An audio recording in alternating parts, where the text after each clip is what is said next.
Non. Ouais, mais c'est pas, il n'y a pas, non, il n'y a pas Golden Star. Il n'y a pas Il y a marqué Working Press. c'est pas, c'est ça. Il y a marqué en rouge sur mon chat. C'est sûr? Là, il y a marqué. Regarde. Là, là.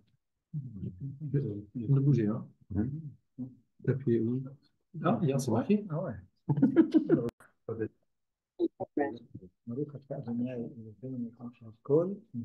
Amen. Amen. Alors, attends. Ça, mode avion. Ensuite. Alors, chers amis, Erev Tov, vous avez devant vous des feuilles et les feuilles, vous ne prenez pas la première, juste vous tournez. Voilà. Au verso, pas au recto, au verso. Alors, quel était le sujet de ce soir? Nous allons étudier les paroles de Rav Moshe Shatera et nous allons, on va dire, rajouter certaines choses. Laurent, les photos, je les envoie. Sans problème. Les photos, je les envoie. Tu n'as pas de feuille, Laurent. C'est pas ça, on partage en deux. Non, ceux qui sont En introduction à ce Torah que vous allez lire ensemble, je vous explique que les paroles du Rav ont été écrites sur des Haggadot, des passages de la Gemara. Ils sont des passages qui parlent d'un bateau qui est sur la mer, qui est dans la mer, et énormément de situations de ce fameux bateau dans la mer. Alors, le Rav, dans l'introduction déjà de tous ces passages, de toutes ces marottes très, très, très mystérieuses, il nous dit déjà que la notion même de l'eau, de la mer, a un sens, on va dire, symbolique. Un sens symbolique qu'il ne faut pas prendre au pied de la lettre. On ne parle pas de la mer dans la mer, il s'agit évidemment de ce qu'elle représente. Ayam, alors vous ne l'avez pas devant vous, hein, ça c'est en introduction. Ayam ben maruto nivra kemechased kol haolam. Donc en fait, dans son essence même, la mer a recouvré le monde entier. Seulement, Akadosh Baruch Hu Sam Gevul Layam. Akadosh Baruch Hu a mis une frontière, une limite à la mer. Asher Samti Chol Gevul Layam. Donc, ça veut dire qu'en fait, chaque, chaque, chaque vague, c'est comme si la mer essayait de recouvrir la terre. Les vagues viennent recouvrir la terre. Et c'est très intéressant parce que Galim, ce sont les vagues. Et en fait, Galim, c'est la même chose que la chose Gilouï, dévoilement. C'est qu'en fait, fondamentalement, la mer est là pour recouvrir la terre. La mer est là pour, l'eau est là pour recouvrir la terre. On a bloqué l'accès, mais en fait, la mer est là pour recouvrir. Galim, les vagues, ça s'appelle Galim en hébreu. Galim, Gilouï, dévoilement. Ça dévoile en fait ce que la mer est fondamentalement. Quelque chose qui recouvrait l'ensemble du globe. Et qu'est-ce que fait Akadosh Baruch Hu? Il a fait apparaître Yabasha Betochayam, il a limité la mer en disant stop, tu t'arrêtes là et tu ne vas pas plus loin. Et donc, quelle est l'essence même de la mer? C'est quoi l'essence même de l'eau? Eh bien, le Rav l'appelle le Tohu. Tohu, c'est le Tohu Bohu, on sait ce que c'est, Tohu Bohu. Et en fait, Aya menase lichbosh et Ayabasha. Ou Dugmat Tohu menase leitgaber ala tsua. De la même façon que la mer essaye de recouvrir la terre ferme, ainsi Tohu veut prendre le dessus sur la tsura. J'explique ce que ça veut dire. Il y a quelque chose qui a une forme, chose qui a une forme, et il y a quelque chose qui veut faire disparaître cette forme. Il y a une image très forte de nos Chachamim, c'est les pierres qui sont dans la mer sont toutes rondes. Parce que l'eau, elle travaille, elle érode les pierres. Donc les pierres ne sont jamais autrement que rondes. Parce que la mer, justement, ce qu'elle fait, c'est faire perdre la tsura, faire perdre une certaine forme. Et ça, c'est la notion même de la mer. Et c'est pour ça qu'en fait, le bateau, c'est en fait un peu l'être humain. Nous, les êtres humains, on essaye de surnager sur la mer, d'avoir un peu une existence sur la mer, qui est un lieu normalement qu'on ne peut pas vivre. Le texte est dans le groupe. Si vous le souhaitez, le texte est dans le groupe. Le texte est dans le groupe, je l'ai envoyé dans le groupe.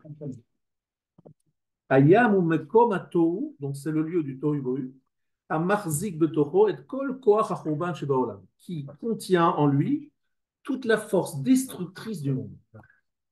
La mer est fondamentalement quelque chose qui porte en elle toute la force destructrice du monde. Et par rapport à Yabasha, Yabasha c'est un endroit dans lequel il y a une forme, une stabilité. La mer, c'est justement un lieu où il n'y a pas de stabilité. On sait bien que l'eau prend la forme de l'endroit où on la met, dans un verre par exemple, elle n'a pas de forme personnelle. C'est quoi la notion de tsura, de forme? Comme je l'ai expliqué de nombreuses fois à nos élèves, c'est que lorsque tu as un matériau, tu peux lui donner toutes les formes, différentes formes. Lorsque tu as donné une forme, tu as donné une raison d'être, une utilisation, un sens. Lorsque tu donnes une forme à quelque chose, tu le formates, tu lui donnes, par exemple, j'ai un morceau de bois, j'en fais une table, ah voilà, il est utilisable comme une table. J'en fais une chaise, il est utilisable en tant que chaise. Voilà, Rabotai, ce que nous enseigne ici l'introduction à ce que nous allons étudier. Nous, aujourd'hui, nous avons décidé de vous transmettre ce que écrit le Rav Shapira, plus un autre Rav que je vais citer dans quelques instants, qui nous dit qu'en fait, la bande de Gaza, donc qui va à peu près Ashkelon et dedans évidemment. On ne parle pas de la bande de Gaza avec les frontières actuelles, mais on dit en fait celle de l'époque. Il y avait Ashkelon à l'intérieur, Gath, Kiryat Gath aujourd'hui. Il y a donc l'extrême sud, le sud d'Israël, mais bord de mer, bord de Méditerranée.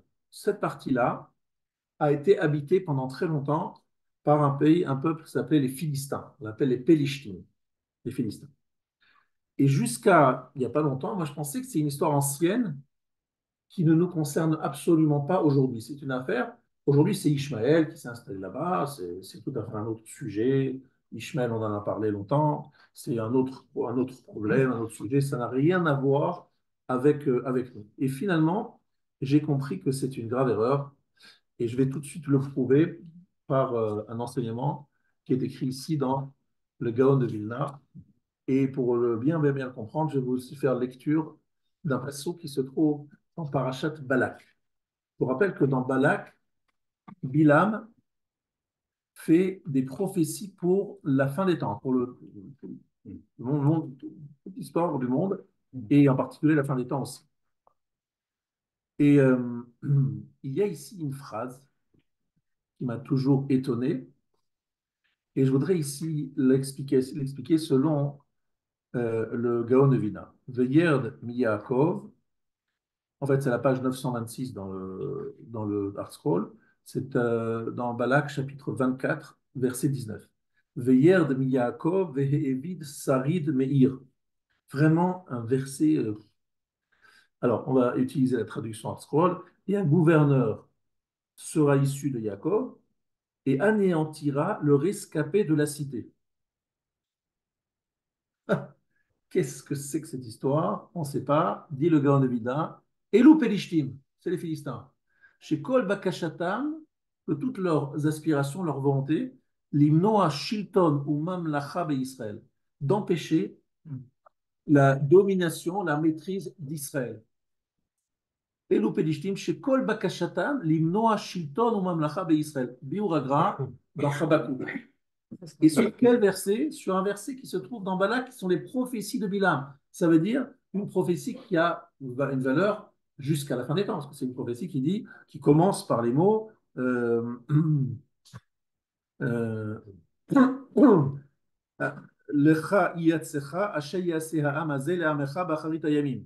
Je vais te prédire, te dire ce qui va se passer à la fin des temps. Donc une véritable prédiction sur la fin des temps. Et dans cette prédiction-là, le verset que je viens de citer, je vous rappelle, un gouverneur sera issu de Jacob et anéantira le rescapé de la cité, on n'a aucun rapport, et nous dit le Gandhina, et l'Upélishtim. Ce sont les Philistins, mais qui n'existent plus, les Philistins, on a tort. Mais il y a toujours dans cette partie d'Israël, Kol Bakashatam limno Shilton Mamlacha Israël. Donc ça, on va le voir bientôt dans le texte. Donc, qu'est-ce que nous dit ici le Rav? Il nous dit qu'en fait, cet endroit-là, qui est au bord de la mer, il est en vérité inspiré par la force de la mer, ou plutôt le côté destructif de la mer. Et c'est ce qu'il dit, Auma Ba'a, Mikoach Hayam, Sotohu em apelishtim sheomnim keneged kal Israël. Les Philistins qui sont face à Israël, pelishtim em ashochnim al yadayam, veyem bayabasha em kochotayam. Ils résident au bord de la mer et ils sont sur la terre ferme, mais avec les forces de la mer. Ils sollicitent les forces de la mer. Alors, prenons d'abord, nous allons faire pas mal d'histoires aujourd'hui. Nous allons revenir sur beaucoup d'éléments historiques qui sont très importants à analyser et que nous allons, essayer d'expliquer au fur et à mesure. Commençons par l'origine. D'abord, quand est-ce que les Philistins apparaissent pour la première fois?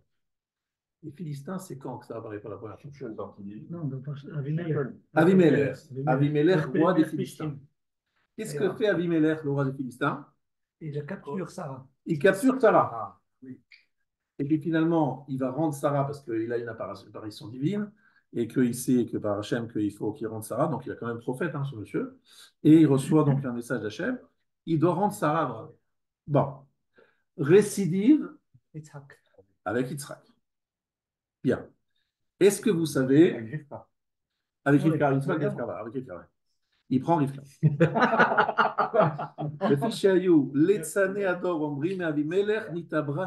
Alors arrive ici un rachis incroyable. On nous dit qu'en fait, les railleurs, les moqueurs de l'époque, les gens qui aimaient des mauvaises blagues, qui étaient donc des litzanim, c'est ça le terme utilisé, ils disaient qu'en fait, Sarah, elle a eu Yitzhak juste après. Or, elle avait 90 ans. Et elle vivait avec Abraham depuis des dizaines d'années. Ils se sont dit, si maintenant il y a Yitzhak qui arrive, il n'y a pas photo, c'est le papa, c'est Avimelech. C'était le jumeau de son père. Et donc c'est pour ça d'ailleurs qu'il ressemble énormément à son père, pour qu'on ne puisse pas dire ceci. Donc effectivement, les Tzanéador omrim Avimelech nitabra Sarah, l'omar chez Avimelech nitabra Sarah mafkia etam Israël mereshito. Si on dit qu'Avimelech est le père de Sarah, et le mari de Sarah, Yitzhak est le fils de Avimelech et Sarah, qu'est-ce qu'on a fait? On a tout simplement coupé notre origine abrahamique. C'est ça tout le but. Et évidemment, on peut imaginer qu'on va recommencer la même chose avec Rivka, sauf qu'avec Rivka, ça ne s'est pas passé de la même façon. Donc déjà, une volonté de toucher notre origine tellement importante pour nous. Nous descendons d'Abraham. Non, vous ne descendez pas d'Abraham, vous descendez d'Abimelech. Ça, c'est déjà un indice très important. Mais en fait, un autre indice, c'est la deuxième chose, c'est que tout simplement, il y a une sorte de problématique avec des puits. Des puits que creusent Abraham et Yitzhak et que les Philistins bouchent. On creuse des puits, Abraham s'appelle Sitmon Pelishtim. Les Pelishtim, déjà à l'époque, on creusait des puits en cette bande de Gaza. Et il y a toujours le même problème, il y en a qui creusent, il y en a qui bouchent. D'accord? On parle de tunnel ici. Et on parle même de tunnels, si on veut dire. Bon, mais en fait, pour être très franc, c'était vraiment des puits parce qu'en fait, simplement, le but, c'était de chercher de l'eau. C'est évidemment ça le but. Et il y a une nappe phréatique très, très belle, très, très riche sous la bande de Gaza et assez proche. Et donc, c'est pour ça que ça pose beaucoup de problèmes, d'ailleurs, les pauvres Hamas, pour pouvoir faire ces tunnels. Il y a un gros problème d'eau, de gestion de cette nappe phréatique. Bref, en tout cas, Abimelech, en tout cas ses esclaves, ses serviteurs, les gens qui sont à son service, bouchent les puits d'Abraham.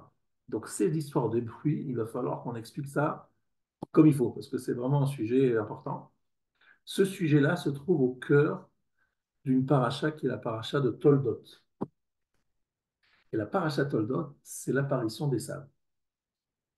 Et en fait, ce que je voudrais vous dire, c'est que dans l'histoire juive, il y a deux grandes forces anti-Israël, celle des Philistins qui changent de nom, de trucs, etc. On va voir dans quelques instants que la Palestine, le mot Palestine, c'est un empereur romain, Adrien, qui l'a nommé après la révolte de Bar Korba.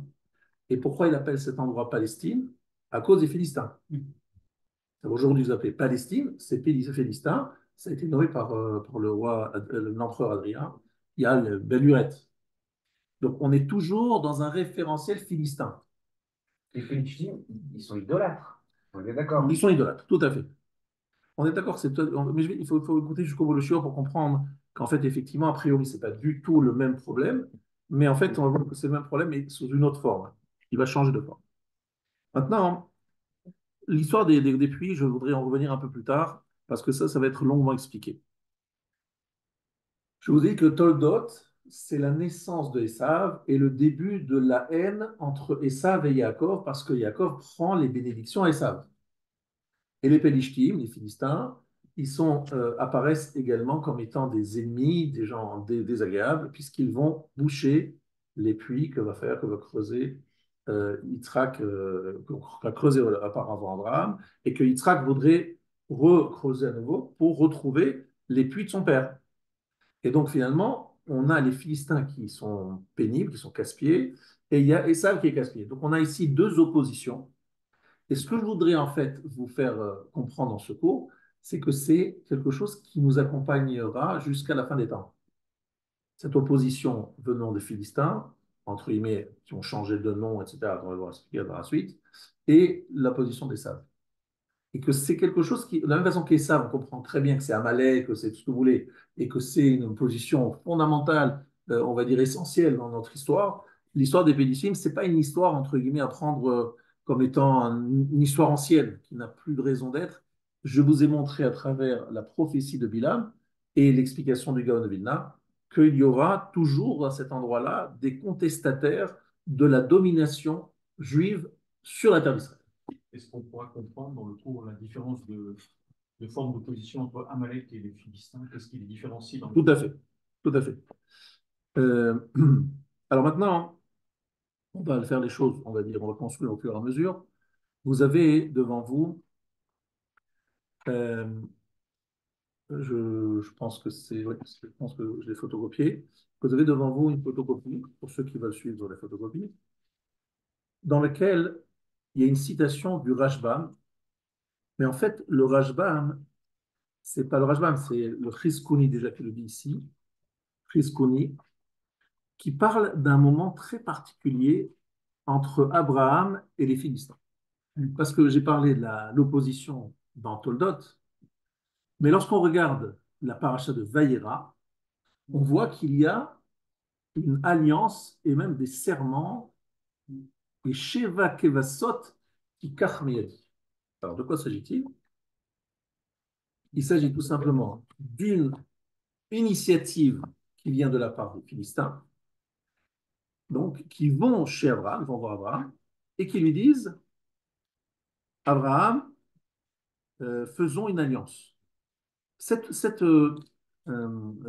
initiative n'est pas du fait d'Abraham. C'est après la naissance de Yitzhak, après qu'on ait chassé Ishmaël, Vahi Baetaï, donc dans le chichi de Vaïra. Donc, ce fut à cette époque.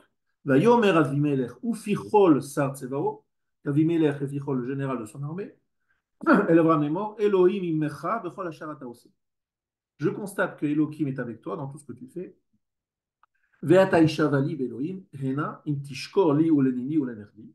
Donc, et je et à présent, jure-moi par Hachem que tu n'agiras pas faussement envers moi, ni envers mes enfants, ni envers mes petits-enfants, comme le bien que je t'ai fait, ainsi tu agiras avec moi et vers le pays dans lequel tu as séjourné. Abraham dit, je vais jurer. Et après, Abraham fait des reproches à Abimelech au sujet des puits d'eau dont s'étaient emparés les serviteurs d'Abimelech. Donc, il y a ici un serment, une alliance qui va être conclue avec Sheva Kivsot Atson Levadren. Il y a 7 agneaux, 7 menus bétail, 7 agneaux qui vont être offerts et qui vont sceller l'alliance entre Avimelech et Abraham. Alors, je crois que vous avez, pour ceux qui ont le texte devant eux, je pense que vous avez ce texte devant ça. On va plus vite. Alors, il y a effectivement un texte qui est ici, où on voit comment le Rashbam ici, il dit que Achar Advarim, Shekarat, c'est la page 19. Achar Advarim, Shekarat Abraham, Brit Avimelech, lo ou le nido ou le nechdo Abraham, Venatan lo Sheva Klotot Atzon, Vechara Apo Shel HaKadosh Baruch Hu al Zot.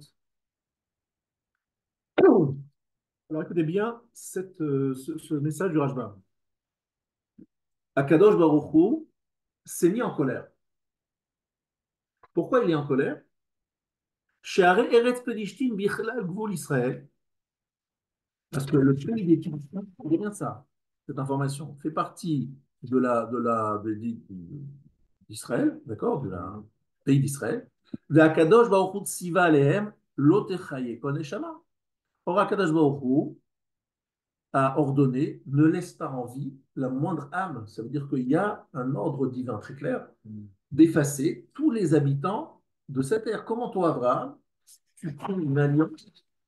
Dans cette alliance, on a bien compris qu'est-ce qu'il veut Abimelech. Qu'est-ce qu'il veut Abimelech? Il veut garantir la sécurité pour ses descendants.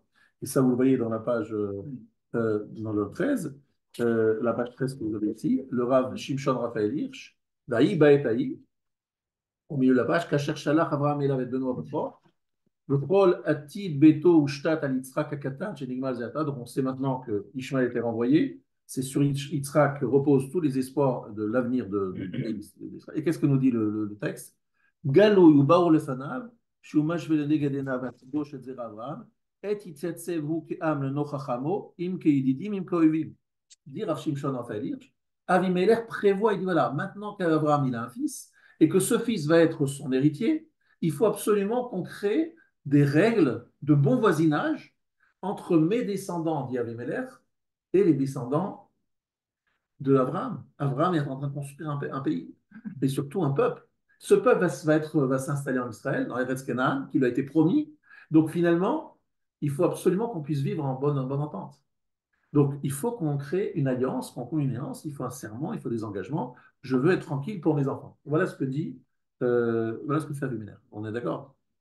Donc, ici, et là-dessus, on nous dit qu'Akadosh Baruch Hu se met en colère. Et il y a ici un midrash qui est cité par le Chizkoni. Amarlo Akadosh Baruch Hu, Ata natata lo sheva kvasot. Tu lui as donné sept agneaux. Chayecha shani mash'e simcha banecha shiva dorot.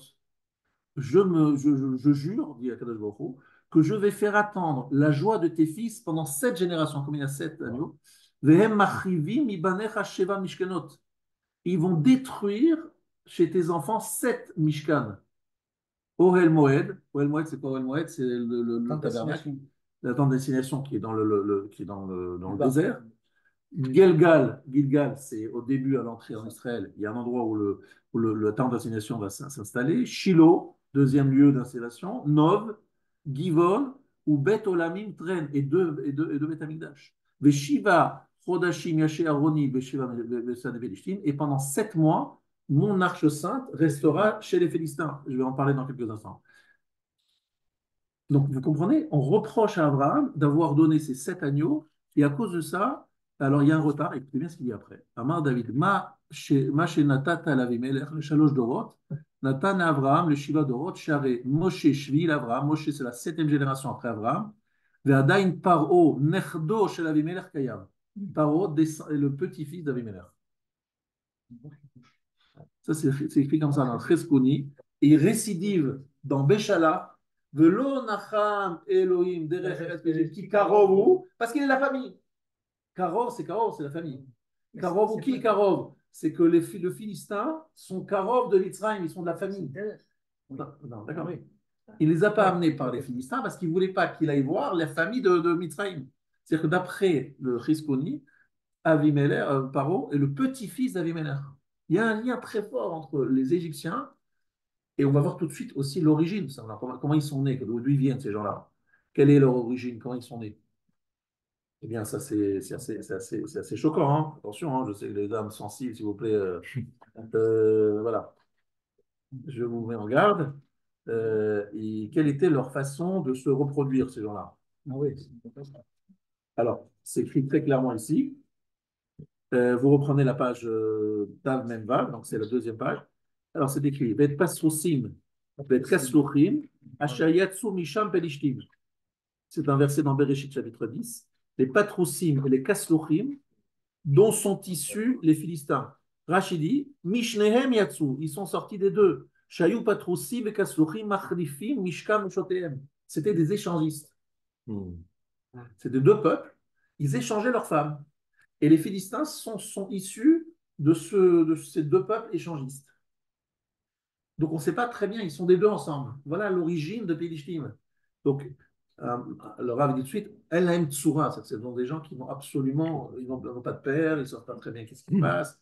C'est vraiment Sodome et Gomorre, quoi. C'est un manque de. Voilà, ça c'est l'origine des Philistins. Ce qui, je vous dis, à l'époque déjà n'était pas accepté. Les gens à l'époque comprenaient qu'il fallait, après le Maboul, en tout cas après le Maboul, les gens ont compris qu'il fallait quand même avoir une certaine retenue, puisqu'ils ont vu les conséquences avec le Maboul. Et donc, ce n'était pas quelque chose de classique. Vous voyez, que des gens aient ce type d'attitude, c'était quelque chose qui était tout simplement étonnant. Ensuite, dans Avodah Zarah, page 18, toujours dans le même texte que j'ai, Koret le Pelishtim, Letzim, Letzanim, Hem Anashim Beli Tachlit Chasre Tsura. Ce sont des gens moqueurs, des gens qui raillent, des gens qui se moquent. Ils n'ont pas de tsura, ils n'ont pas de forme. On appelle ça la forme, on a expliqué tout à l'heure qu'est-ce que ça veut dire. Ensuite, Avimelech, toujours, je me donne des indices, vous montrer, comme si on est en train de chercher une solution, entre la relation, il faut des indices pour essayer de comprendre qu'est-ce que c'est que ce peuple. Alors, vous avez par exemple une phrase de Rashi sur Hagoy Gam Tzadik Taharog. Est-ce que tu vas tuer aussi un peuple qui est tzadik? Hagoy Gam Tzadik Taharog. Non, il s'agit d'Avimelech qui dit tu vas tuer un peuple tzadik. Comment Hachem, tu peux te mettre fâché contre moi? Je suis un tzadik, Hagoy Gam Tzadik. Il se prend pour un tzadik. Alors, qu'est-ce que dit ici Rashi? C'est quoi Hagoy Gam Tzadik Taharog? Afimut Tzadik Targen. Oui, toi, Kadosh Baruch Hu, tu as l'habitude de tuer les tzadikim. Shema kach darkecha, les abet haumot.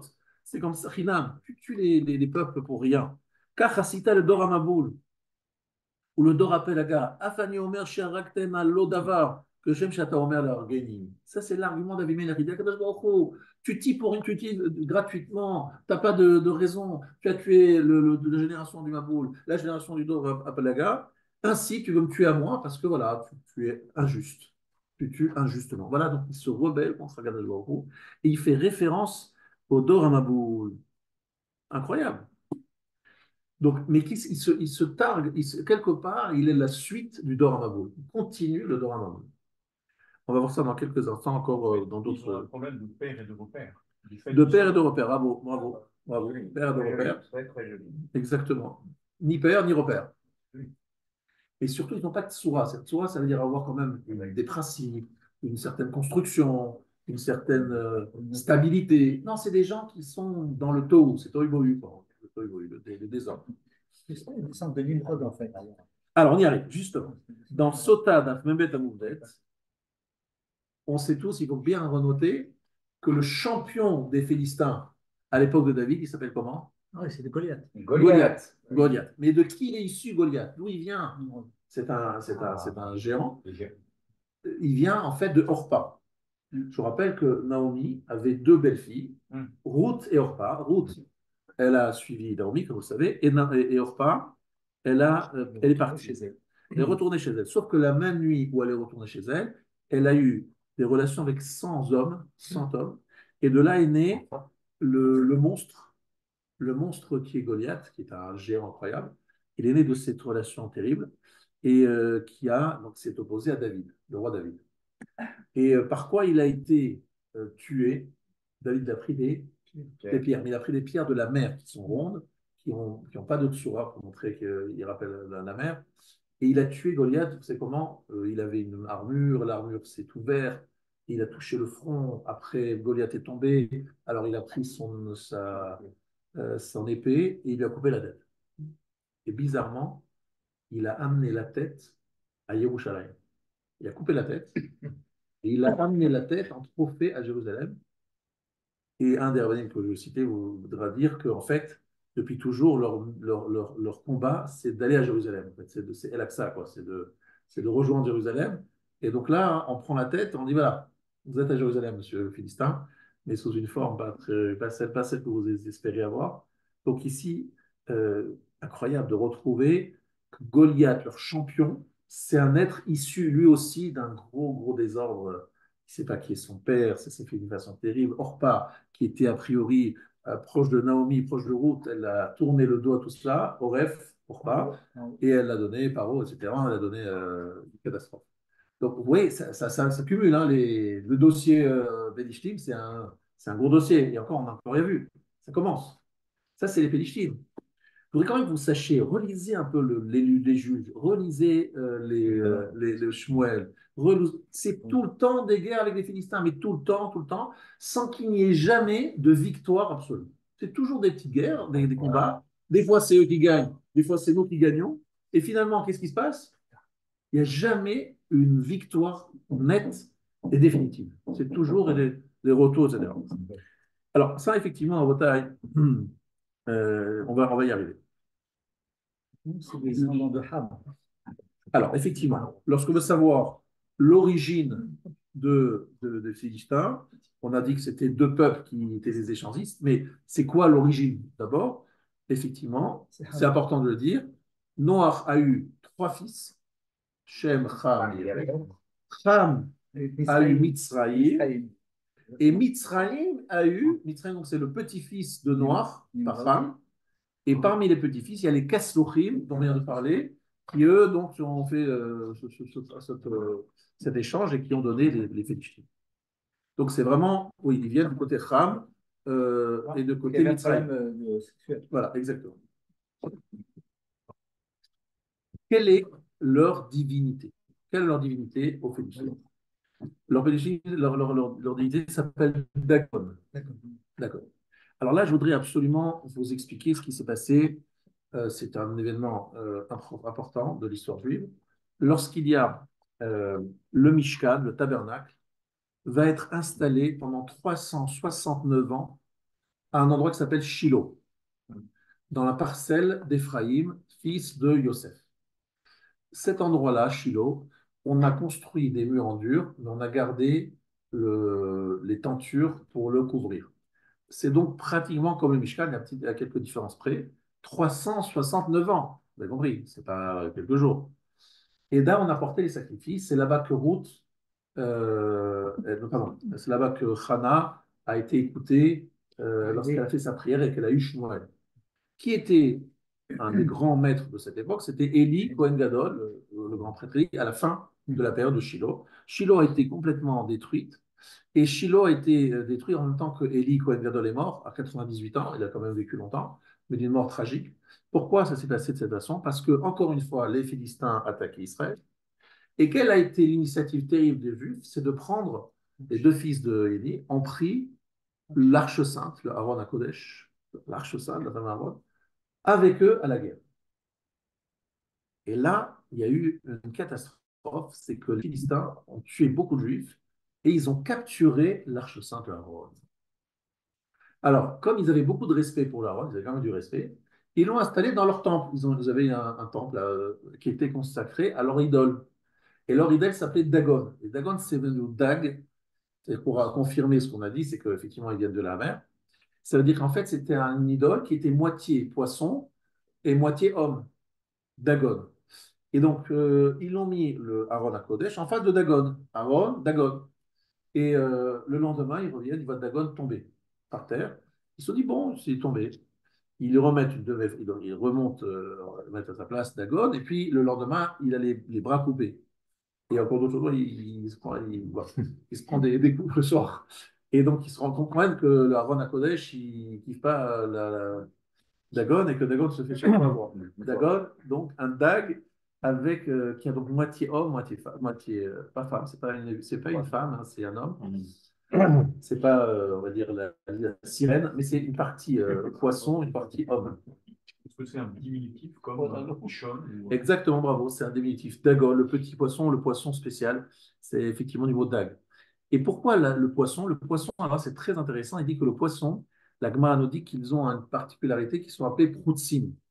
Les poissons n'ont aucune relation sexuelle, on va dire, fidèle. Ils n'ont pas de fidélité parce qu'en fait, tout simplement, qu'est-ce qu'ils font? Ils sortent leurs œufs et puis d'autres poissons, je crois, les attrapent en passage. Il n'y a pas de couple. Comme ça. Voilà. C'est ça, il n'y a pas de. Voilà. Et c'est les seuls qui sont rescapés du Maboul. Les seuls rescapés du Maboul, c'est les poissons. Tous les autres êtres vivants sont morts. Et en fait, ce qu'il veut dire ici le Rav, c'est que le poisson symbolise. Vous savez pourquoi donc c'est que le poisson symbolise un peu la pritzout, la débauche.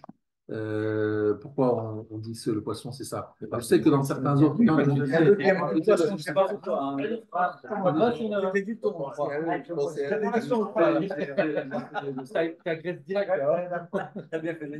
prends des risques.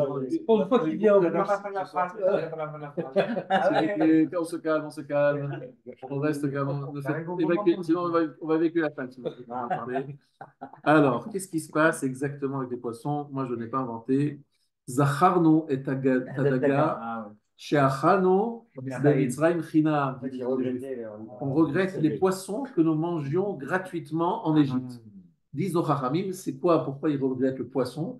Ils regrettent le fait que, suite à Matan Torah, il y a beaucoup de femmes qui leur sont interdites à cause des harayot, des shniot, harayot, etc. des gars féminins. Et donc ils disent, mais pourquoi alors en Égypte on avait d'autres de permissions, et ici maintenant on est venu, on nous interdit ça, on nous interdit ça. Et l'exemple qui est cité, c'est le poisson, qui est pris comme une allusion au fait qu'ils avaient des permissions dans ce domaine qu'ils n'ont plus aujourd'hui. Incroyable. Effectivement, incroyable. Ça veut dire quoi? Ça veut dire qu'en fait, il y a une volonté de se relier, de prendre un lien avec Maboul, puisque je vous ai dit que c'est les seuls qui sont les rescapés du Maboul. C'est les rescapés du Maboul qui sont en plus appelés les Proutsim, les êtres débridés. Et c'est le symbole, c'est l'idole égyptienne, l'idole des Philistins. C'est Dagon. C'est incroyable de réfléchir ça. Pourquoi tout cela? On va le comprendre par la suite. Mais tout ça, tout ça, je vous donne ici on va dire des indices pour que vous compreniez un peu vers où le Rav veut vous amener. Pérouchem notru midor amaboul. Les poissons sont restés du Maboul dans la première page. Ubahem notar teva otoador aprutsim. Et donc, ils ont gardé cette débauche de l'époque du Maboul. Aplishtim omdim neged Israël. Les Philistins se tiennent face à Israël et surtout contre Israël. Besod velo nacham elokim derech eretz Philishtim. Hachem n'a pas voulu les conduire par le chemin. C'est pas le chemin seulement, c'est la façon de vivre des Philistins. Il n'a pas voulu que les Juifs prennent l'habitude de faire ou fassent comme les Philistins. Que Shem chez David Amelech itril me'amida keneged ha'Philishti shecharach ma'achot elokim. Alors là, cette phrase, c'est du Rav Shapira. Je vous dis, je la souligne. La même façon que David Amelech a commencé, David Amelech, il a commencé entre guillemets, sa carrière, si on peut dire comme ça, le jour où il a tenu tête à Goliath. Je vous rappelle, comment il s'est pris David Amelech? Parce qu'en fait, Goliath l'a vu arriver, il a dit, mais attends, c'est quoi, vous m'envoyez un petit gringalet à 2 balles, c'est quoi ce truc-là? Même David, il s'est dit, mais qu'est-ce que tu veux? Shaoul, il dit, mais qu'est-ce que tu veux faire, David? Tu veux ça? Alors, qu'est-ce qu'il dit, David? Il dit, moi, je comprends que ici, ce n'est pas un combat du plus fort et du plus faible. C'est une question d'émouna, de bitachon. Moi, j'ai confiance que Hachem est avec moi. Pourquoi?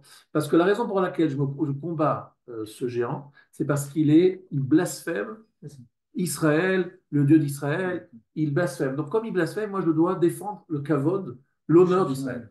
L'honneur d'Israël, l'honneur du Dieu d'Israël. Donc, j'en veux et Dieu va m'aider. Donc, il invoque, il demande, il sollicite l'intervention divine. Et justement, nos sages nous disent que c'est surnaturel sans sa victoire. Parce que il avait un casque en fer extrêmement bien fait, et il couvrait tout le visage, et surtout le front. Donc là, ce qu'il a tiré avec son lance-pierre, il a touché effectivement un endroit où il y avait du fer, et le fer s'est écarté miraculeusement, et la pierre a touché le front.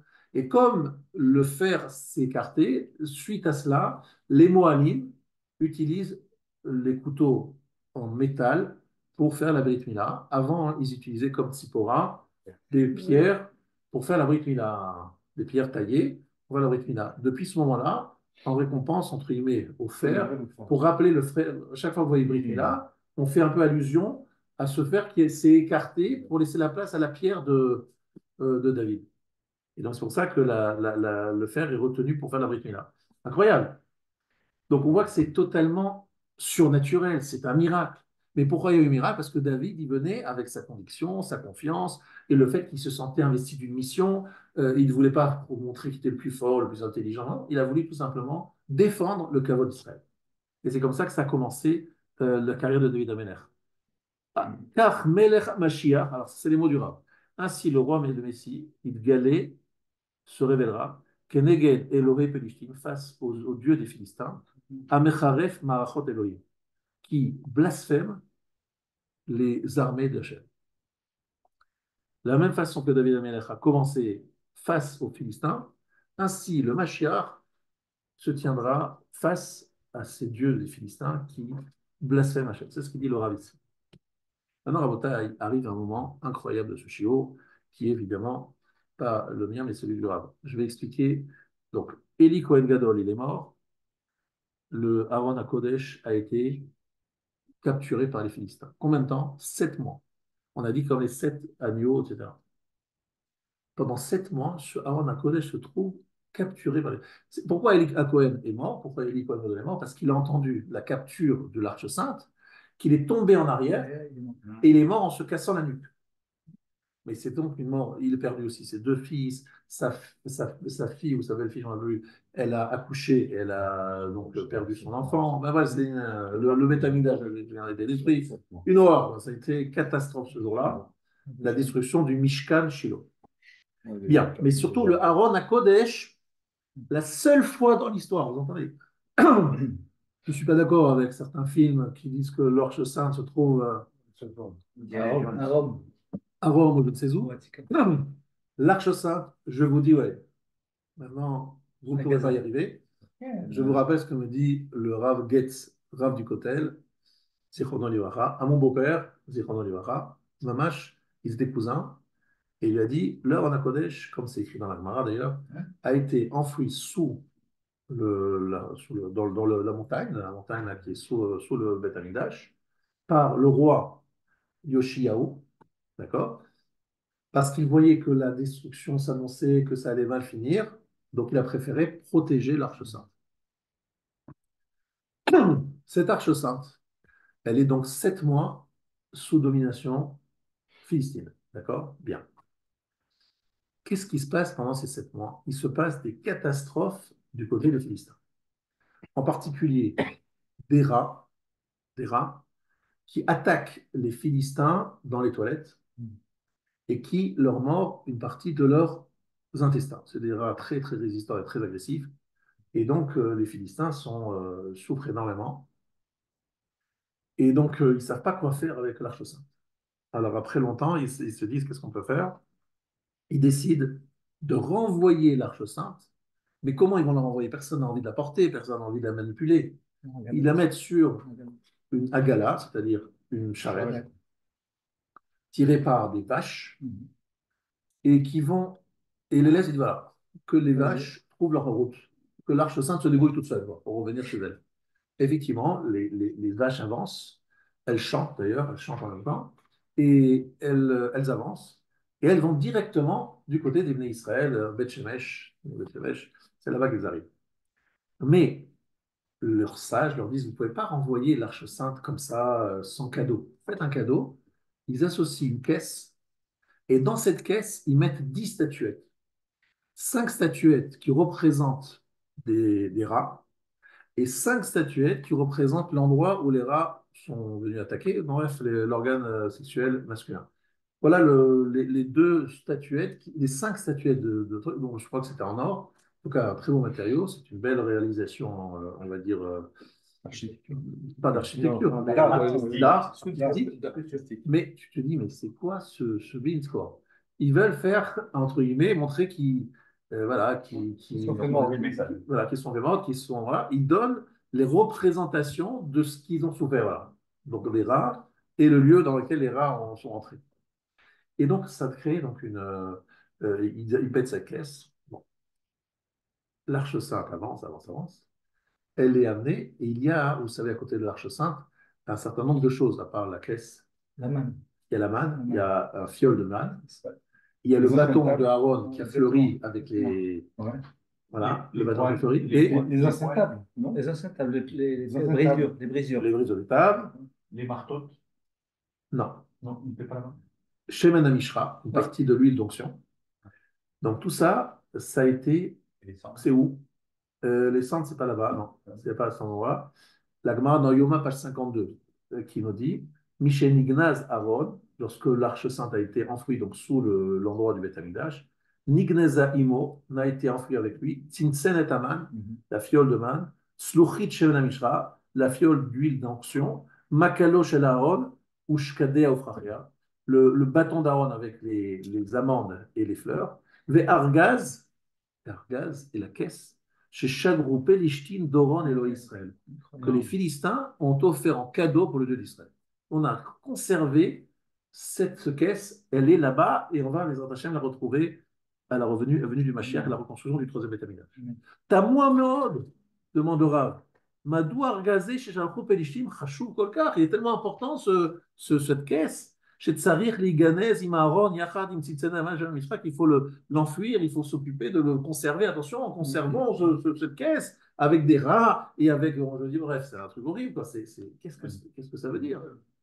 C'est vraiment très, très mystérieux, très bizarre, non? C'est Gemara dans les livres. Alors, pour comprendre ça, c'est pour ça que j'en ai ce Sefer, il y a un Ramban extraordinaire sur les puits, dont une partie est connue et une autre partie n'est pas connue. La partie qui est connue, je vais la faire plus vite parce que je pense que vous la connaissez déjà. À quoi correspondent les puits que les Philistins, que Abraham va creuser, que les Philistins vont boucher, que Yitzhak va réclamer en disant non, c'est pas normal, vous avez bloqué les puits. Bref, je voudrais quand même que vous sachiez que la relation avec Abraham, entre Abraham et les Philistins, on l'a bien expliqué, il y a eu ce serment, cet accord, et on reproche à Abraham d'avoir, Hachem dit, je suis en colère contre toi, d'avoir fait cette alliance avec Abimelech, pourquoi te faire une alliance avec eux? On aura une mitzvah d'effacer tous les habitants, tous ceux qui habitent Israël en nous, et donc tu as fait une alliance qui nous bloque. Bref, ça c'était ce qu'on a dit tout à l'heure. Mais avec Yitzhak, comment ça s'est passé dans Toldot avec Yitzhak? Vous vous rappelez? Il y a toute une discussion. Yitzhak habite donc cet endroit-là. Pourquoi il va là-bas, Yitzhak? Parce qu'il fuit encore lui aussi la famine. Toujours un problème. Il est obligé de partir. Mais il n'a pas le droit d'aller en dehors d'Israël. Il n'a pas le droit de sortir d'Israël. Donc c'est pour ça qu'il va là-bas. Où ça? C'est un endroit qui s'appelle Vayeshev Yitzhak Bigrar. Yitzhak habite à Grar. Tout de suite, Vaïchalou Anshem Akom le Ishto, Vayomer Achoti, tout de suite il demande alors c'est quoi? C'est ta femme, c'est ta sœur? Bon, il a dit c'est ma sœur, parce qu'il avait peur encore une fois. Bon, après Avimelech comprend que c'est pas la sœur, c'est la femme, bref. Je passe sur cette partie-là. Vayetsav Avimelech et Kolam est mort, donc Avimelech donne l'ordre. Anogea Baïchaze, Obishto Motumat, celui qui touche cet homme-là et sa femme, qu'il meurt, il va mourir. Ensuite, Vaïzra Yitzhak Baretsa Vaïtsav Ashanaim et Asharim. La meilleure investissement de l'histoire. Tu mets 1, tu reçois 100. Si vous connaissez un investissement pareil, on est tous preneurs. Vayevorecheu Hashem. Hashem a béni Yitzhak. Il devient très très riche. Vaïgdal Aish. Vayelech alor vegadel al kigadal mort. Il était très très très très riche. Vaïlo mikne tzon, mikne bakar. Vous vous combien il avait de richesse. Vayekanu oto pedishtim. Évidemment, ils sont jaloux, les Philistins, de voir la réussite de Yitzhak. וכל הבארות אשר חפרו עבדי אביו בימי אברהם אביו, סיפרו פלישתים וימנו מעפר. Tous les puits qui avaient été creusés par les serviteurs de son père, donc à l'époque d'Abraham, eh bien, les Philistins les ont bouchés. Yomer Avimelech al Yitzhak, lech mimanu. Il le chasse. Avimelech dit, dégage hors de vous. Qui atsamta mimenu meod. C'est trop fort, c'est trop puissant. Vayelech misham Yitzhak, vayichan ben nachal Gerar, vayeshev. Donc il reste dans la vallée de Gerar. Gerar, c'est donc toujours dans la bande de Gaza, c'est à côté de Gaza, et c'est une vallée qui s'appelle Nachal Gerar, c'est là-bas qu'il va habiter. Vayashov Yitzhak, vayarport be'erot hamayim. Il va de nouveau creuser. Alors qu'ils sont en train de creuser, lui il pense que ça y est, il est tranquille. Vayarivu roe Gerar im roe Yitzhak. Les bergers de Gerar se disputent avec les bergers d'Yitzhak. Les mots lanu hamayim, c'est à nous l'eau. Vayikrashem habe'er Esek itasku imo. Premier puits, il s'appelle Esek. Vayarperu be'er deuxième puits, il s'appelle comment? Sitna. Sitna, c'est Satan, hein, c'est la haine, quoi.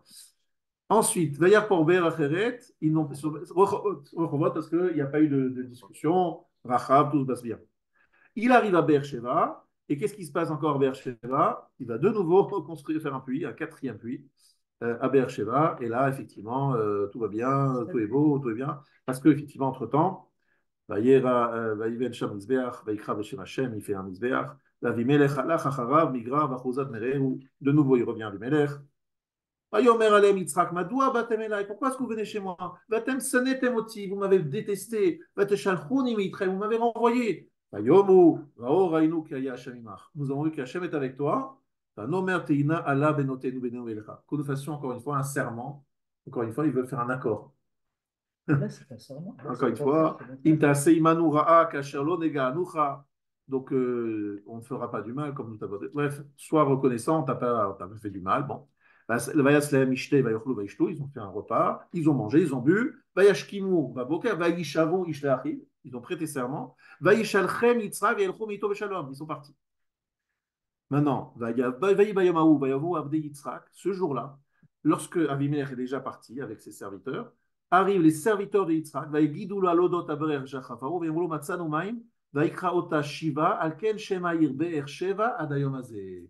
Be'er-Sheva, c'était aussi dans le parti des Philistins. Ils ont creusé un quatrième puits, qu'ils appellent ça Be'er-Sheva, parce que, pourquoi? Shiva Milachon, Abrit, Brit, Shua, etc. Incroyable. On a quatre puits. Et la Gemara, la Torah dit un puits, deux puits, trois puits, quatre puits. Voilà, bon, d'accord. Les premiers, ça va marcher. Le deuxième, il y avait Sitna, Aïsek, ça chauffait. Troisième, Rehovot, tout va mieux. Et le quatrième, cerise sur le gâteau, vient le Ramban et nous dit c'est quoi l'histoire des puits ici, c'est quoi Be'er Maïm, etc. Vous savez tous, ce Rambam est très connu. Il dit qu'en fait, le début du Rambam, pas la fin. Le Rambam il nous dit les trois puits représentent le Beth Amikdash, les trois Beth Amikdash. Pourquoi? Parce qu'en fait, Yitzhak essaye de faire apparaître Be'er Maïm Chaim, la source d'eau vive, le puits d'eau vive, c'est le Beth Amikdash. D'accord? C'est une source d'eau vive.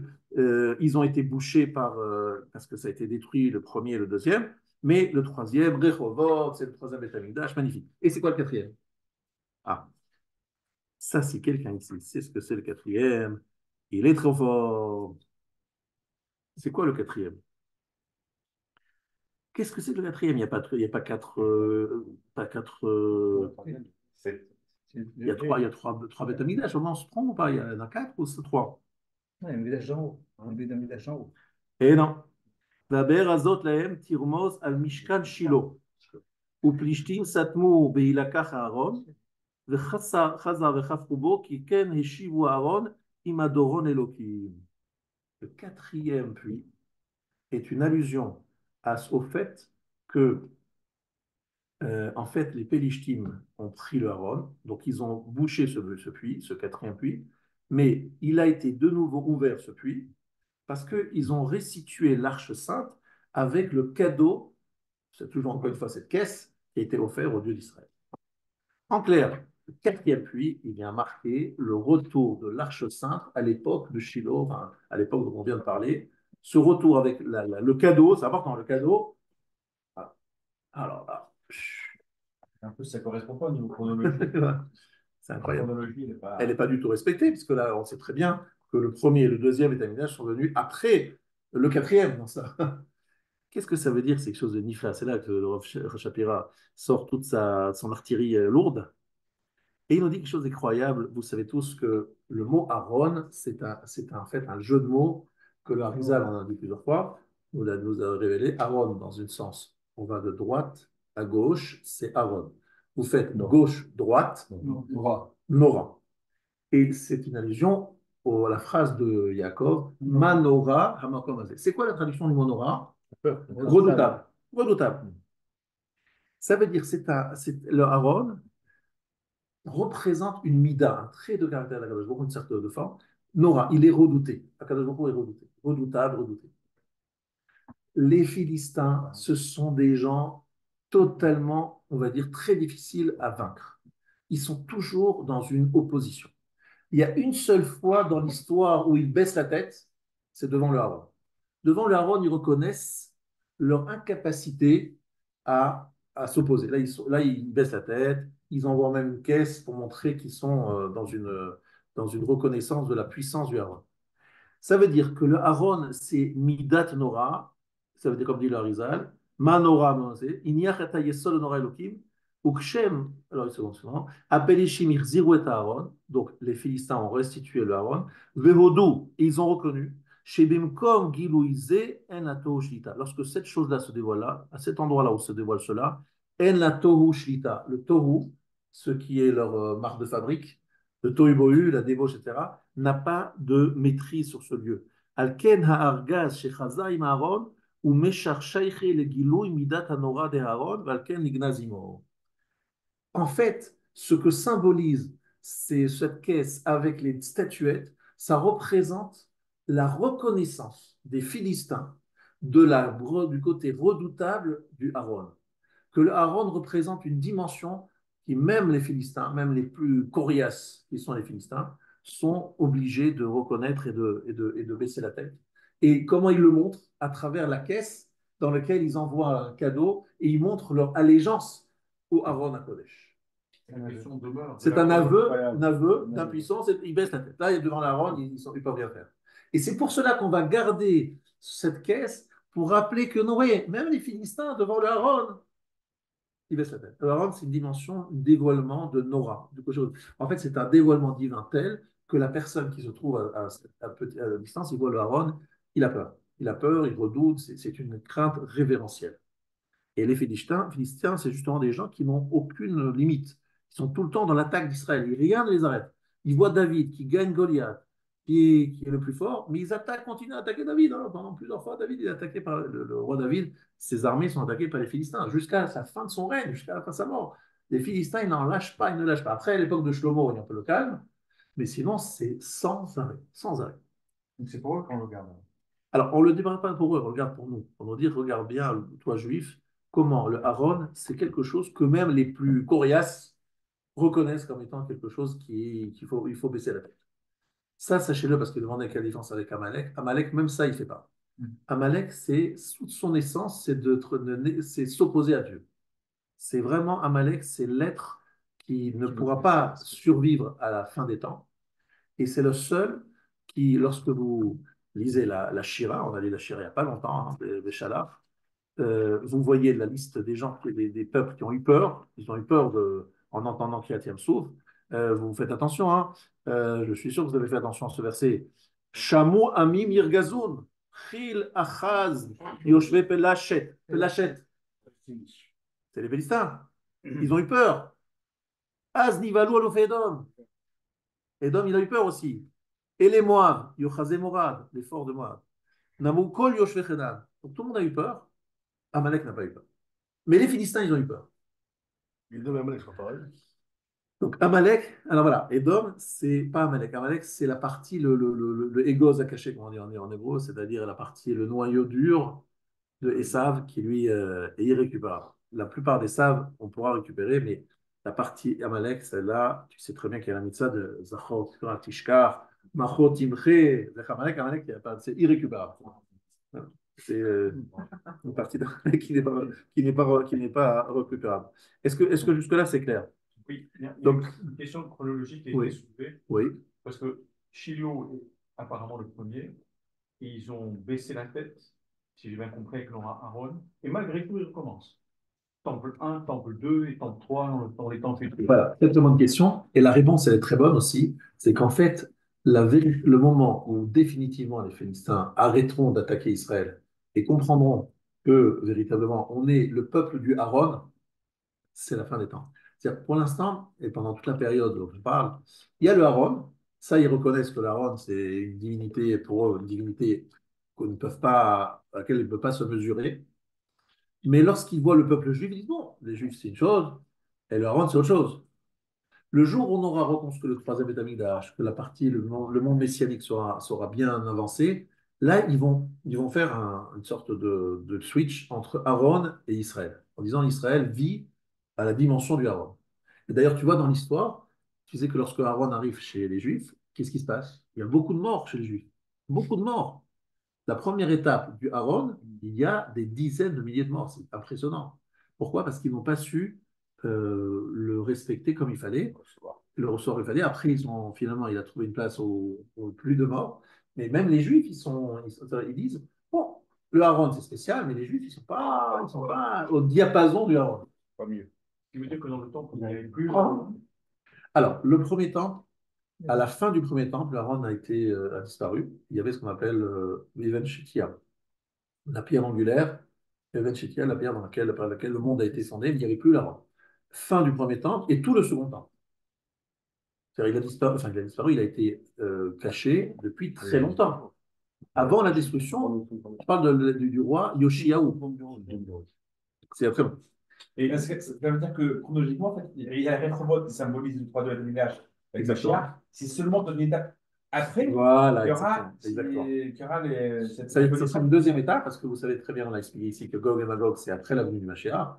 Donc il y aura encore des oppositions. Et lorsque vraiment le Mashiach aura installé sera installé, il y aura, etc., il y aura effectivement un moment, le quatrième étape, où là, véritablement, même les Philistins, même les plus durs à cuire, ils seront obligés de dire, bon, allez. Alors, quand tu analyses la représentation de l'arche qui va avant, sur l'arc de triomphe, on retrouve près du Colisée. C'est que il y a une représentation.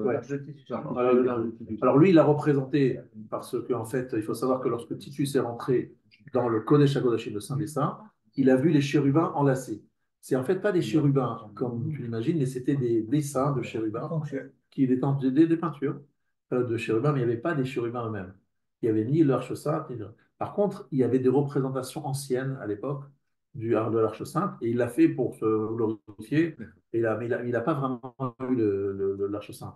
Certains disent qu'il y a la menorah là-bas, mais ça, c'est pas sûr que ça soit vrai. Quelle est la mida de Aaron qui craignait les péchés, les midas? Jacob, il a créé la notion de Nora. Nora, c'est-à-dire pas redoutable, c'est-à-dire que lorsque vous êtes attiré vers quelque chose que vous croyez comme grand, vous voyez que vous êtes admiratif, et puis en même temps, vous reculez parce que vous voyez que c'est finalement un aller-retour permanent. Mais quelle est cette dimension qu'ils ont vue qu'ils a fait? Quelle est la dimension du Aaron? Lorsqu'ils ont eu l'Aaron et qu'ils capturé, ils ont vu que le Aaron était plus fort qu'eux, plus fort que leur Dieu.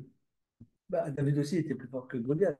Oui, mais par Donc, contre, ça ne mais les a qu'est-ce pas que- empêchés d'attaquer Israël juste après, parce qu'en fait, ça voulait dire qu'ils pensaient que David, c'était un tzaddik, un juif, etc., mais que le peuple juif tout entier n'avait pas cette dimension du Aaron pour justifier que devait les respecter. Non, ils ont un Aaron, mais ils ne sont pas à ce niveau-là. C'est seulement à la fin des temps que, véritablement, ils seront associés au Aaron dans toute la dimension du Aaron. Le Aaron, il le respecte, mais Israël, pas encore. Non. Ah, vous avez dit quelque chose tout à l'heure à propos de la pulsion. Tout le problème de ce peuple, c'est la maîtrise de la pulsion et la confusion de la pulsion.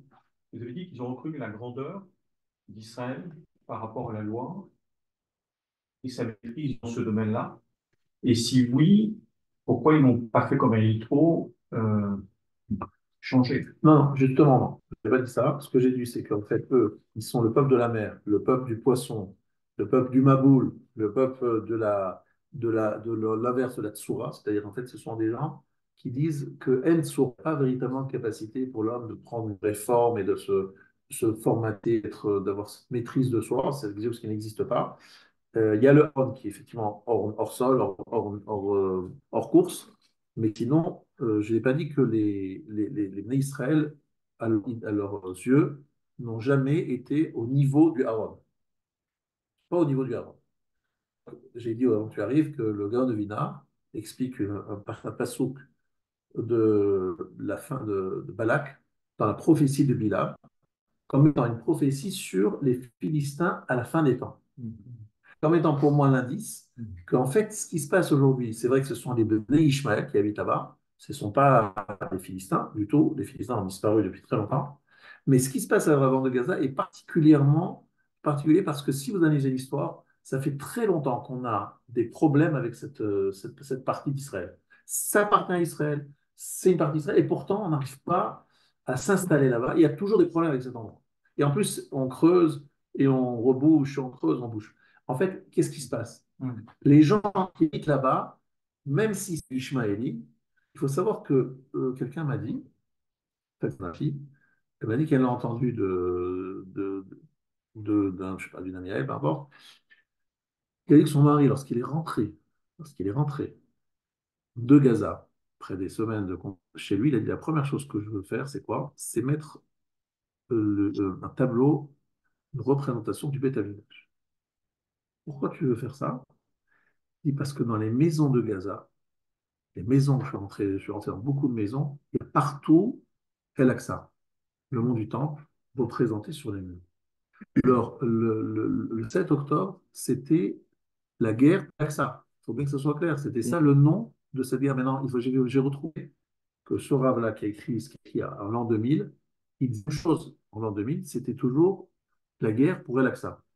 Ça veut dire que ces gens-là, ils veulent absolument retrouver le Haron, ils veulent retrouver El-Aqsa, mais quelque part, ils veulent définitivement régler la dimension du Haron. Ce qui leur fait peur, mais ils ne le savent pas, tout ce que je dis, évidemment, ils n'ont pas étudié chez les affaires, mais ce que je veux dire, c'est que ce qui est là et ce qui doit nous interpeller, pourquoi ces gens-là, ils sont omnubilés? Et rappelez, sachez ce qu'on dit, demandez, renseignez-vous. Ce qui les travaille, ce qui les embête, c'est que les Juifs soient, ils maîtrisent El-Aqsa. Voilà, ça c'est terrible. Qu'ils soient à côté, machin. Jérusalem, en tout cas cette partie-là, doit être aux Palestiniens sans aucun doute. Pourquoi? Ben, je vous dis, parce qu'il y a là-bas le point névralgique, le point faible de tout ce pays. Parce que si le Aaron réapparaît, si Amidat Nora réapparaît, c'est la fin. Et quand Mahomet a eu un miracle, là, parce que Voilà, eux, ils disent que, au-dessus de. il est présent comme ça.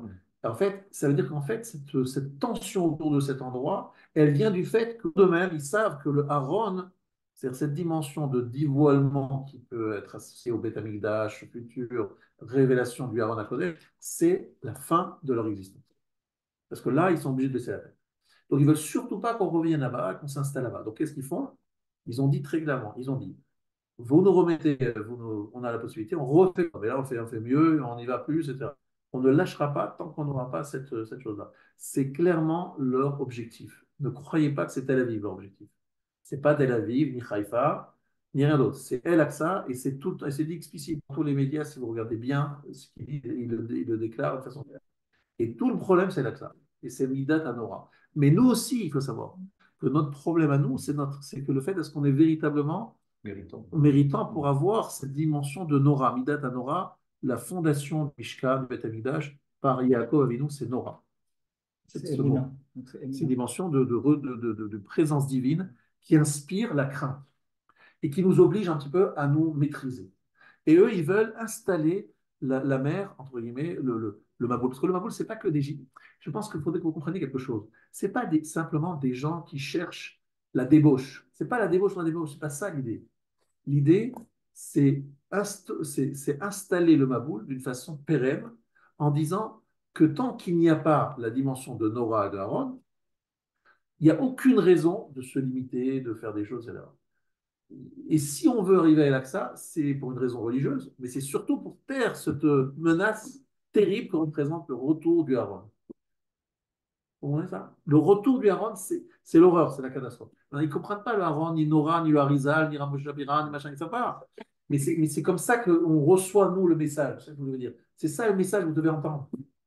Vous comprenez ou pas? Ils sont conscients que Aaron est quelque part en dessous, justement. Ça, je ne sais pas. Ça, je n'ai pas d'informations là-dessus. Je ne peux pas vous dire. Ce que je sais juste, c'est que eux, ils savent que tout le problème, c'est autour de Yerushalayim que les choses se passent. Et que si les Juifs reviennent à Yerushalayim et vraiment maîtrisent, vous donnez le Rav Getz et ces trucs, parlent entre eux, je me rappelle comme c'était hier, et Rav Getz dit à mon père, vous savez, le Aaron HaKodesh, il est là. Un peu plus loin, il faut juste creuser. Il doit être là dans cette direction. On est dans les Mechilot à côté, et il lui dit ça. Et il lui dit, on a essayé de creuser, et le WACF a entendu le bruit, etc., fait ça discrètement, les archéologues, et ils nous ont stoppés. Ils veulent surtout pas qu'on retrouve l'Aaron HaKodesh, le WACF. Pourquoi? On creuse en dessous, on n'est pas en train de toucher à leur mosquée au-dessus. On passe en dessous. Ils ne veulent pas que les Juifs retrouvent l'Aaron HaKodesh. Voilà ce qu'il lui a dit, il m'a dit, je me rappelle quand c'était hier, les deux ils sont en Iftarim. Mais c'est incroyable, cette recherche du Aaron HaKodesh, ça leur fait très peur. Donc, ils sont omnibulés par ça. Et le fait d'avoir un quatrième BR qui s'appelle BR Sheva, BR Sheva, c'est donc la frontière sud, vous savez très bien d'Israël, et semble-t-il qu'à certaines périodes, ça appartenait aux Philistins. Eh bien, ce BR Sheva, il a eu tellement de noms. C'est la Shvoua, c'est Savea, c'est un endroit où c'est un oasis dans la mer, dans le monde, c'est un endroit où on est rassasié. Le 7. De dimension du 7. C'est incroyable. Bon, mais ça, c'est peut-être un autre show à faire, mais ce que je veux dire tout simplement, c'est que vous compreniez, et je termine sur la notion de Shimshon. Parce qu'il y a un autre personnage avec les Philistins qui s'appelle Shimshon. Et lui, il a des grosses affaires avec les Philistins. Et justement, Shimshon, qu'est-ce qu'il devient, Shimshon? Il est le tribu de Dan. Mais quel est son rôle, Shimshon? Qu'est-ce qu'il veut faire? Eh bien, il essaye de. Il ne fait pas la guerre directement. Il fait des choses bizarres. Mais il y a une chose que je ne sais pas si vous vous rappelez, si vous avez noté. On parle d'Alina. Ouais, tout le monde connaît son Samson et Dalila. Bon, on va essayer de passer à autre chose. C'est étonnant quand même. Parce que, encore une fois, il appelle toujours les Arélim. Il y a eu quelque chose avec Shimshon. Voilà. Vayeler Shimshon Azata. Shimshon allait à Gaza. Vayarsham Isha Zona. Il a vu là-bas une femme prostituée. Vayavo Elea. Il a une relation avec elle. Les Azatim, les morts bar Shimshon est là. Et donc les Gazaouis, il y a aujourd'hui en français, on dit ah, Shimshon il est là. Ils ont eu l'information. Vayessevu, Vayavo, Lokalala. Ils ont fait un piège. Ils ont entouré la maison dans laquelle il était avec cette prostituée toute la nuit. Vayitrachou, Kolala, il est mort. Adora Boker, Veana, Gadon. On va l'attraper. On attend demain matin, pendant la nuit, on est autour, et demain on va le tuer. Vayishkav Shimshon Atchatsi Alayla. Et Shimshon a dormi, s'est couché jusqu'à minuit. Vayakom Bachatsi Alayla. Il s'est levé à minuit. Vayachez Bedlaltot Sharaïr. Il a saisi les portes de la ville. Bishte à Mezuzot, les deux lanteaux. Vayisaem Imavariach. Et il les a portés. Donc les portes de la ville. Il est très fort, mais Shimshon. Donc il les a portés. Avec le verrou. Les verrous, tout, il a tout porté avec lui, parce qu'eux, ils étaient en train de le cerner. Lui, il prend les portes, etc. Vayasem al ketefa, vaya alem el roshar, asher al pene Chevron. Il les a amenés à Chevron. Qu'est-ce qui va amener de Gaza à Chevron? C'est quoi l'idée? C'est vrai les portes du Beth Amikdash ici. Il apporte les portes de Gaza. Qu'est-ce qu'ils vont faire à Chevron, à votre avis? Eh bien, évidemment, il va faire ce qu'a fait Kalev, c'est-à-dire de prier près des Avot. Alors, qu'est-ce qu'il fait en fait, Shimshon? Il commence, où Yachel le Hoshiat Israël, Miyat Penishim. Il va commencer à sauver les Juifs des Philistins. Qu'est-ce qu'il faut faire lorsqu'on veut sauver les Juifs des Philistins? Il faut prendre les portes de Gaza et les amener à Hebron. Qu'est-ce que ça veut dire ça? Et ça, c'est extraordinaire. Ça veut dire qu'en fait, si vous voulez vaincre les Philistins, il faut se rattacher à l'héritage d'Abraham, Yitzhak et Yaakov, qui ont commencé à négocier avec Abimelech. Il faut terminer le travail et il faut régler le sujet grâce à la dimension de Shimshon. Alors, Shimshon, tout le monde comprend, on discute entre nous, il va avec une prostituée qui habite à Gaza. Mais qu'est-ce que fait là-bas un juge d'Israël? Qu'est-ce qu'il va faire là-bas? En fait, toute l'histoire de Shimshon, c'est de noyauter les Philistins en prenant leur faiblesse, en faisant semblant d'être avec eux, d'être comme eux, et de tout simplement de prendre cela, de transformer ça en boucha. Alors, je comprends que c'est pas facile à tout le monde de comprendre. Comment est-ce qu'il fait une chose pareille? C'est un nazir en plus. C'est un nazir. C'était le chauffeur d'Israël, le juge d'Israël pendant 20 ans. Il était le roi du Sanhédrin. Qu'est-ce qu'il fait là-bas avec des portes et qu'il amène à Hebron? Mais en fait, ce que je voudrais dire, c'est que la solution à plusieurs reprises, le verset dit Mi hapelishti he harel azé. Ce Philistin, Harel, on parle souvent du Harel. En fait, ce qu'on veut dire, c'est quelque chose de magnifique, c'est le Ramotiel, c'est que les Philistins, c'est comme la Orla de ce pays, c'est comme la Orla d'Israël. Parce qu'en fait, c'est la Orla, c'est-à-dire la partie extrême de l'ouest d'Israël, c'est celle qui est sur la mer, donc c'est l'ouest, sud-ouest d'Israël, c'est la Orla, et qu'il faut en fait enlever la Orla. Shimshon a essayé de noyauter Philistins en rentrant dans leur jeu, en se mariant avec des femmes de Philistins, en les convertissant, en disant voilà, je vais essayer de les noyauter. Ça n'a pas bien marché finalement. Il va mourir en priant, vous savez comment ça s'est passé, ils lui ont crevé les yeux et il a demandé, il avait perdu sa force, et il a retrouvé sa force in extremis et il a détruit un temple où il y avait énormément de Philistins et c'était comme ça qu'il est mort. On se dit, bon, c'est quoi cette histoire? Qu'est-ce qu'on veut? Mais on se rend compte que la guerre contre les Philistins en Bretagne, c'est pas n'importe quoi. C'est David Ameller qui commence sa carrière avec ça, Abraham et Yitzhak qui ont affaire avec eux. C'est inimaginable. Alors, c'est quoi le point important? Le point important à retenir, c'est qu'en fait, vous voyez le côté purement géopolitique. Dites-vous que derrière ce côté géopolitique, il y a toujours un sens caché qu'Hachem nous envoie, des messages qu'Hachem nous envoie. Si les Philistins, entre guillemets, les héritiers des Philistins, qui viennent de ce lieu, nous attaquent et sont si déterminés, et si haineux, et si difficiles à maîtriser et à dominer, avec leur puits et leur machin, sachez qu'en fait, c'est depuis très longtemps qu'il est difficile de les dominer. Et que le moment où on va finalement les dominer totalement, c'est le jour où le Aaron va pouvoir réapparaître. C'est pour ça que tant qu'ils se battent contre l'Aqsa, eh bien, tout simplement, il faudrait que nous, on soit plus forts et plus déterminés de défendre l'Aqsa. Dans quel sens? Défendre la dimension de Aaron, de Nora, etc. Si nous, on est déterminés et si on va jusqu'au bout de notre mission, eh bien, on va pouvoir, comme dit le Rav ici, je termine sur la phrase du Rav, Melech HaMashiach Yitgaleh, le roi Mashiach se révélera, Keneged Elohei Pelishtim, face au Dieu des Philistins, Hamecharef Ma'achot Elohim, qui blasphème les armées d'Elohim. Ça, c'est la fin. Voilà, ce que je voulais ici partager avec vous. Je sais qu'il y a beaucoup de questions, c'est pas évident, c'est un sujet très, très, très bizarre, mais il fallait quand même en parler. Voilà.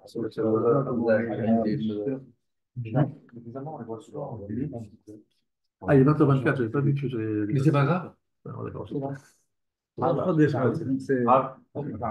petite question avant que je puisse dormir ce soir. Vous avez dit à un moment que Gog et Magog, c'est après la venue du Mashiach. J'ai raté un truc. Oui, non, c'est vrai, j'ai dit ça. Ce n'était pas le sujet de ce cours, mais c'est vrai. C'est écrit, je peux te montrer dans des textes où c'est écrit explicitement vrai. Parce qu'en fait, lorsque Mashiach viendra, les peuples viendront s'opposer à lui et il y aura la guerre de Gog et Magog. Mais c'est écrit dans les Shem Shuvach Lama, clairement, très très clairement. Voilà.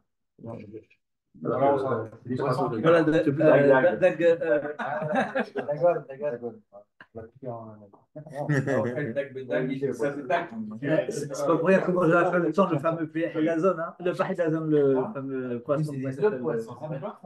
Non, le poisson de la fin des temps. C'est le chef du poisson féminin. Hein? Léviathan, le Léviathan. Pour les peignants, ça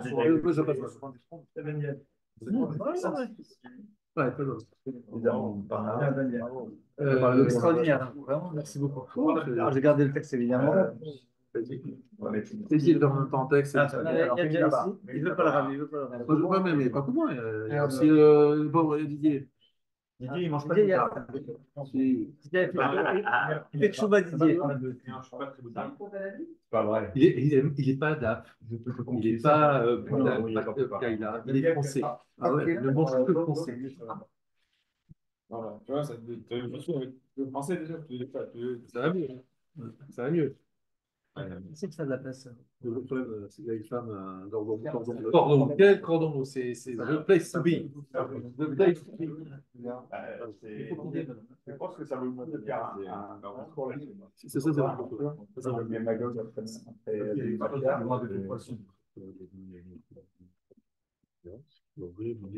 Amen.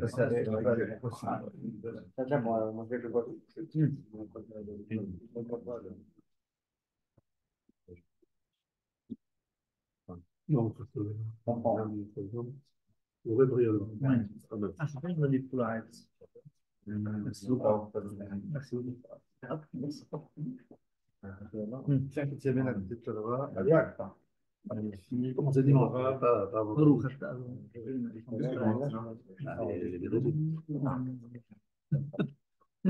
Est-ce qu'on envie de voir non, c'est enregistré réellement. C'est toujours en direct. Tu vas voir, ça tourne encore. c'est les olives, peut-être les dates.